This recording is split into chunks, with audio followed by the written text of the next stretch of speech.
So hello everyone, welcome back to our channel, The Crack. So I am Sumant and here I am with another session for the mock practice series for the next CIB exams.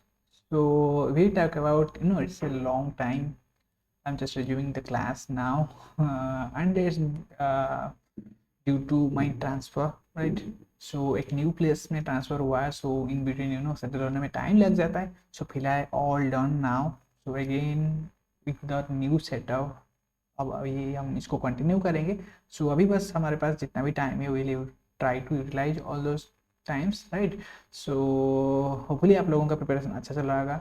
And चलिए जल्दी से आज का class जो है कुछ question है important miscellaneous question रहेगा. So will discuss.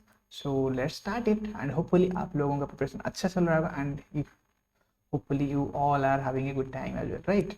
सो चलिए स्टार्ट करते हैं आज के सेशन. तो यहाँ पर आप देख सकते हैं कुछ इंपॉर्टेंट बीएफएम का क्वेश्चन है, मिसलेनियस क्वेश्चंस रहेगा, राइट. सो बस उसी के बेसिस में आप ट्राई करिए पहले आंसर करने के लिए later and match the answers, right. So start करते हैं. आज की फर्स्ट क्वेश्चन यहाँ पर देख सकते हैं. सो here is the first question. Here you can सी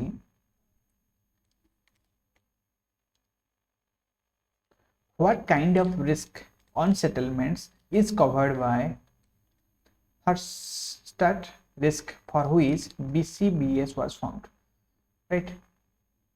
सो कौन सा रिस्क है on the settlement that is जो कि हर्स्टार्ट रिस्क को कवर करता है, ठीक है. जो सेटलमेंट में कौन सा एक रिस्क है जो कि हर्स्टार्ट रिस्क को कवर करता है जिसके लिए बीसीबीएस जो कमिटी है इसको फॉर्म किया गया था, राइट. सो यहाँ पर जो ऑप्शन है यहाँ पर देख सकते हैं exchange rate risk, time difference risk, interest risk and none of this. तो इसको आप ट्राई करिए इसको आंसर करने के लिए. सो यहाँ पर जो कमिटी ये बनाया गया था that is Basel committee for banking supervision, right. So banking supervision supervise करने के लिए कमिटी बनाया गया था that is Basel committee. So ये कौन सा जो हर्स्टार्ट रिस्क है एक इसके कौन से ऊपर मतलब बेस्ड है, right. So the correct answer is interest rate risk. So इसका जो करेक्ट आंसर है that is interest rate risk जिसके लिए आपका बीसीबीएस जो है वो फॉर्म किया गया था, right. So next wala questions is the option number C is the correct answer for these questions. Remember, interest rate risk on the settlement is covered by hurtad risk for which BCBS was formed.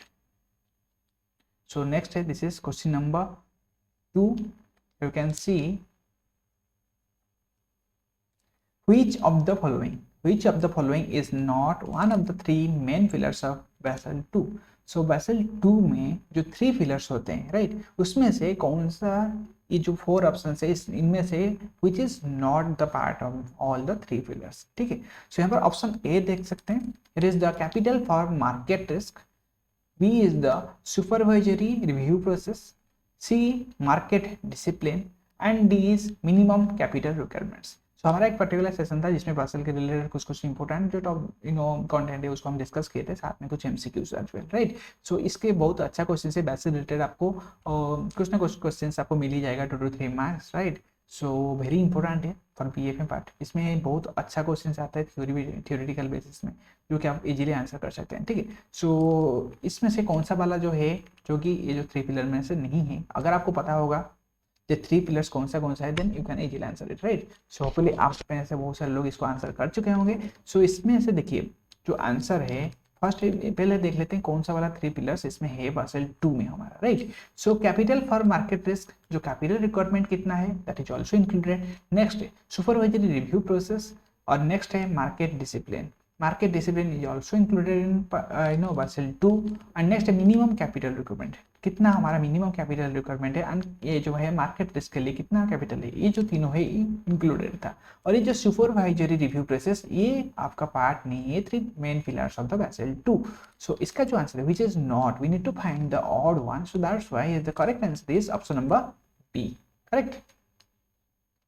सो इसका जो answer है that is correct answer B. आपको याद रखना है कि कौन सा पिलर है Basel 2 then you can easily identify the wrong one, right. So next वाला क्वेश्चन देख सकते हैं यहाँ पर.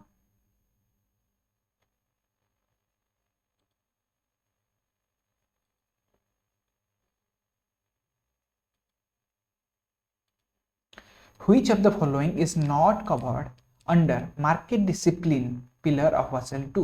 So एक हमारा होता है पिलर में आपका मार्केट डिसिप्लिन भी होता है, here we have seen market discipline included रहता है. सो मार्केट डिसिप्लिन के अंदर कौन सा वाला जो है इंक्लूडेड नहीं है, we need to find that which is not included in market discipline, right.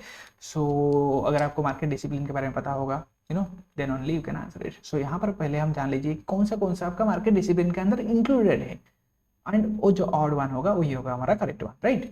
सो पहले वाला ऑप्शन देख लेते हैं, that is ensure maintenance of minimum capital with PCA for short, right. So हमें जो मिनिमम कैपिटल है उसको मेंटेन करने के लिए कितना चाहिए उसको हमें इंश्योर कर लेना चाहिए, it is also included. Next है टाइमली सेमी और annual enhance disclosure, code disclosures and supplementary disclosures, right. So timely semi annual, ये जो कितना होता है, टाइमिंग कितना होता है, सेमी एनुअल और एनुअल, राइट. एनहांस डिस्क्लोजर, हमारा जो डिस्क्लोजर है we need to enhance it.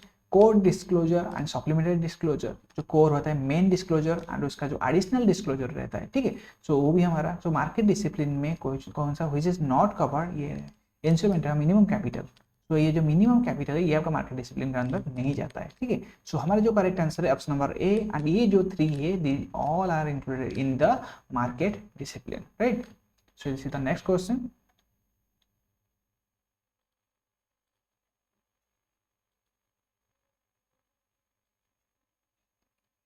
You can see in the internal rating based approach, हमारा जो इंटरनल रेटिंग बेस्ड अप्रोच होता है IRBA, capital charge computation is a function of various parameters, right. Which of the following is not one of those parameters.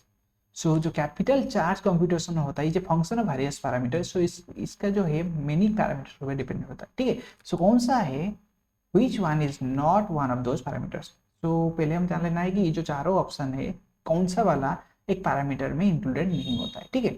सो यहाँ पर देख सकते हैं option number A, probability of default, maturity, exposure at default, none of this. So default occurrence होने के लिए कितना chances है, that is probability, right. So maturity. Next exposure at the default type में हमारा कितना एक्सपोजर है, राइट. सो नेक्स्ट है नॉन ऑफ दिस.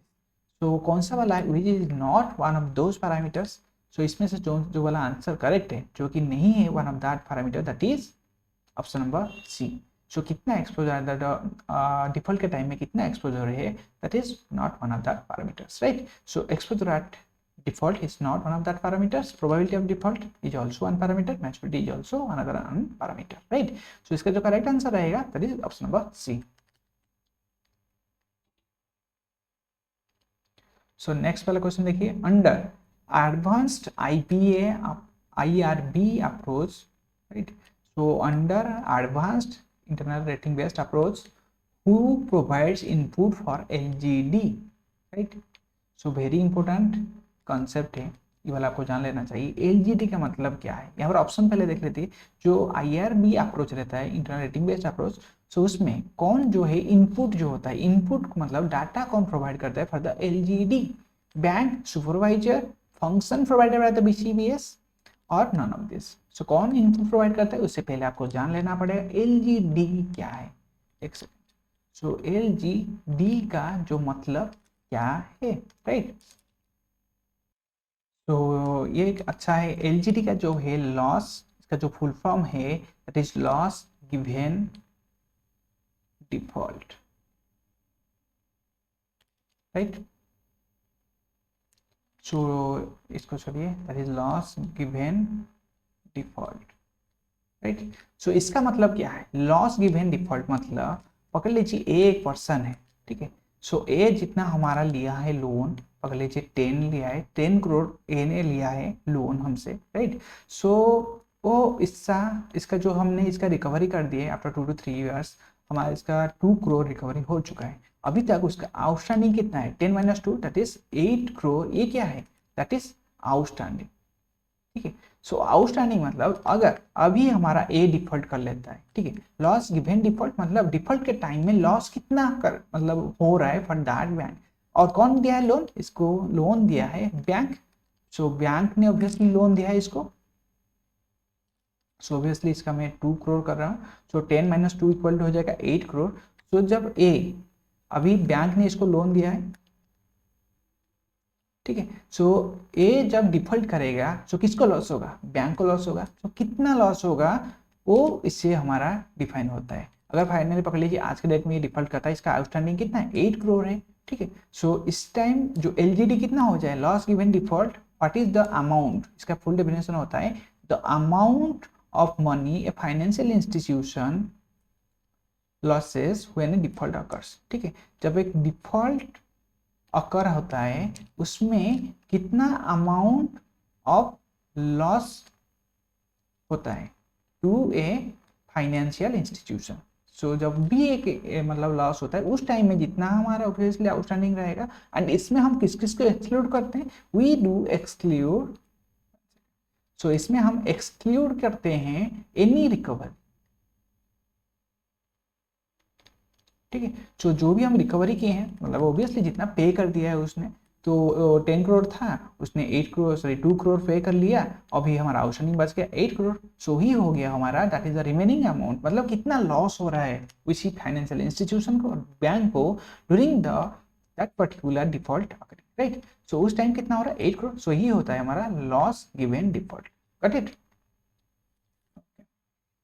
सो इसका जो है, इसके लिए देखिए जो क्वेश्चन यहाँ पर हमें ये पूछा है, आपको तो पता चल गया होगा एलजीडी का मतलब क्या है, फुल डेफिनेशन क्या है, इसका मीनिंग क्या है, राइट। सो इसके लिए इनपुट कौन देता है, ठीक है, सुपरवाइजर, फंक्शंस प्रोवाइडेड बाय बीसीएसपी और बैंक। देखिए कौन देता है इसके लिए डाटा, ऑब्वियसली कौन देगा कि ये वाला अगर डिफॉल्ट हुआ हमें इतना लॉस होगा एलजीडी के लिए, कौन देगा, ऑब्वियसली फाइनेंशियल इंस्टीट्यूशन। एंड यहाँ पर देखिए ऑप्शन में कौन सा वाला एक है जो कि फाइनेंशियल इंस्टीट्यूशन है, दैट इज बैंक। सो इसके लिए जो है under advanced IRB approach bank provides input for LGD. So इसका जो करेक्ट आंसर हो गया हमारा bank, any financial institution, right. So next वाला क्वेश्चन देखते हैं। Okay, so here is also good one. इसका आपका नॉर्मली इसके ये जो फॉर्मूला है इसके बेसिस में मैक्सिमम क्वेश्चन आपको आ ही जाता है, डायरेक्टली क्वेश्चन आता है। सो कभी कभी इसके बेसिस में आपको न्यूमेरिकल मिल जाएगा इन एग्जाम्स, राइट। तो ये वाला क्वेश्चन को देख सकते हैं, एलिजिबल टोटल कैपिटल फंड्स, ठीक है। सो टोटल कैपिटल फंड्स में जितना एलिजिबल है divided by RWA, risk weighted asset. So RWA का ऑब्वियसली फुल फॉर्म है आपका रिस्क वेटेड एसेट, ठीक है। So risk weighted asset for the credit risk, RWA for the market risk, RWA for the operational risk. तो कौन सा हम consider कर रहे हैं, credit, market and operational risk, ये तीनों को एडिशन करेंगे एंड किससे, eligible total capital funds, eligible total capital funds divided by RWA of credit, market and operational risk, ये तीनों को एडिशन करेंगे। ये जो फॉर्मूला है इज नोन एज डैश। यहाँ पर देखिए total CRAR, capital adequacy ratio, tier 1 CRAR and none of this. So देखिए टोटल कैपिटल फंड को जब हम रिस्क वेटेड एसेट्स के साथ डिवाइड कराएंगे तो हमें कौन सा वाला मिल जाए, that is we got capital adequacy ratio. So capital adequacy ratio का फॉर्मूला ये वाला है, राइट। सो इसका जो करेक्ट आंसर होगा option number B is the correct one. So will see the some next question, which of the following is part of the total capital funds, which of the following is part of the total capital funds। तो जो total capital अभी हमने किया ना, eligible total capital fund, सो इसमें इनमें से कौन सा वाला है जो कि टोटल कैपिटल फंड्स का एक पार्ट है। So we need to know, we need to identify that. So इसका देखिए फर्स्ट वाला जो ऑप्शन है, you can see here subordinated debts issued and computed in accordance with the regulatory guidelines for the purpose, ठीक है। सो जो भी subordinated debts है उसको जितना इशू हुआ है और जितना कैलकुलेटेड किया गया है, राइट। सो नेक्स्ट है capital reserve arising out of sale proceeds of the assets. So जो भी एसेट है, जो भी आपका है, मतलब पकड़ लीजिए फिक्स्ड एसेट और शॉर्ट टर्म एसेट, जो भी एसेट है उसको बेचने के बाद, उसको सेल करने के बाद जो भी हमारा कैपिटल अराइज होता है, कैपिटल रिजर्व हमारा मतलब जनरेट होता है, revaluation reserves at a discount of 55%। So total capital fund में जो कि पार्ट है that is option number B, एक एसेट को बेचने के बाद जितना हमारा कैपिटल रिजर्व जनरेट होता है that is also part of the total capital fund, right. So option number B जो है इसका जो है करेक्ट आंसर, राइट। सो ये था कुछ important questions, miscellaneous questions. Hopefully आप लोगों का थोड़ा बहुत रिवाइज हो गया होगा एंड हम कोशिश करेंगे कि सम मोर एमसीक्यू सेशन लाया जाए, ठीक है। सो अभी मैं भी कोशिश करूँगा, अभी मेरा जो पोस्टिंग हुआ है it's something like a new experience and also new challenges आज वी नो, ठीक है। सो कंफर्टेबल जोन से बाहर आना पड़ता है। सो टिल नाउ मैं ट्राई कर रहा हूँ सेटल होने के लिए। So let's see and I will also try कि आपको भी मैं ज़्यादा से ज़्यादा प्रोवाइड कर सकूँ आपका जो नेक्स्ट एग्जाम के लिए। एक बार सेट हो गए तो माइंड ऐसे ही चलेगा एंड उसके साथ ही साथ बहुत ज़्यादा आइडिया आ जाएगा कि आप लोगों को कैसे प्रोवाइड करना है, कैसे कैसे कंटेंट। क्योंकि लास्ट एग्जाम था कुछ और डिफरेंट आ गया था। डिफरेंट मतलब एबीएम में थोड़ा टफ आ गया था, बीएफएम थोड़ा इजी कर लिया था थ्योरेटिकल। सो हमें उस बेसिस में इधर उधर पकड़ के हमें फोकस करना होगा, क्योंकि हमारा जो नेक्स्ट 2 अटेम्प्ट है वेरी इंपॉर्टेंट है। उसके बाद आपका टोटल कंटेंट चेंज होने वाला है, राइट। सो इसके लिए आप लोगों का सपोर्ट चाहिए। अगर आपको अच्छा लग रहा है देन और कुछ आर्डन कर रहा है आपका प्रिपरेशन में, do like share subscribe as well, so that हमें भी थोड़ा मोटिवेट मिले and will have a great community the earliest. And उसके लिए आपको obviously do like share subscribe with friends जो लोग आप एग्जाम के लिए प्रिपरेशन कर रहे हैं, ठीक है। सो चलिए फिर मिलते हैं नेक्स्ट सेशन में, तब तक के लिए take care and just keep learning. And आप लोगों को और भी क्या चाहिए, स्ट्रैटेजी का सेशन चाहिए या हम एमसीक्यू एंड में केस स्टडी भी कोशिश करूंगा, क्योंकि अभी मैं बस आज किया हूँ सेटअप और बहुत जल्दी ही हम जो है नेक्स्ट के ऊपर प्लानिंग कर रहा हूँ।